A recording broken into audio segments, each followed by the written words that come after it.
खाओ डिजिटल, गाओ डिजिटल, देश का बैंड बजाओ डिजिटल। रुपया डिजिटल, बैंक भी डिजिटल और सेना का टैंक भी डिजिटल। बच्चे पाएं डिजिटल शिक्षा और फिर मांगे डिजिटल भिक्षा। बच्चे पाएं डिजिटल शिक्षा और फिर मांगे डिजिटल भिक्षा। डिजिटल डॉक्टर, डिजिटल गोली, डिजिटल ईद और डिजिटल होली, डिजिटल सड़क पर डिजिटल कार, डिजिटल संसद और सरकार, डिजिटल खेत में करो किसानी, डिजिटल खाद और डिजिटल पानी, डिजिटल दूध और डिजिटल गाय, डिजिटल चीनी, डिजिटल चाय, भर के खाओ डिजिटल रोटी और फिर कर दो डिजिटल पोटी। ये इस बजट के बारे में एक कवि की प्रतिक्रिया है मान्यवर। और जो इस सरकार के दावे हैं अब उस पर थोड़ी बात कर लेते हैं मान्यवर। इन्होंने कहा है कि 60 लाख नौकरियां देंगे।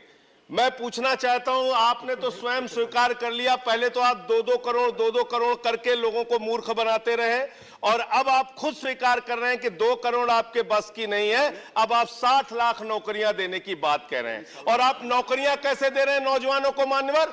35,000 रेलवे भर्ती के लिए 1 करोड़ नौजवानों ने उसमें फॉर्म भरा और उसके बाद जब उसका परिणाम आता है उसमें घोटाला और गड़बड़ी की जाती है। जब वो नौजवान सड़क पर नौकरी मांगने के लिए निकलते हैं उनको लाठियों से पिटवाया जाता है प्रयागराज में, उनको पटना में लाठियों से पिटवाया जाता है, घर में घुस के लाठियों से पीट पीट के आप नौकरी दे रहे हैं, आंसू गैस के गोले छोड़ छोड़ के आप नौकरी दे रहे हैं। आप कर्मचारियों की बात इस बजट में कर लीजिए मान्यवर। जब कर्मचारियों की चर्चा होती है, पूरे देश के कर्मचारियों की एक ही मांग है, पुरानी पेंशन की बहाली की जाए, पुरानी पेंशन की बहाली की जाए। 40 दिन कोई सांसद और विधायक रह लेता है, पूरे जीवन भर उसको पेंशन मिलती है। 40 साल कोई कर्मचारी नौकरी करता है, उसकी पेंशन आपने खत्म कर दी। पेंशन तो छोड़िए, टैक्स के राहत की उम्मीद थी कर्मचारियों को, आपने इस बजट में वो भी नहीं दिया।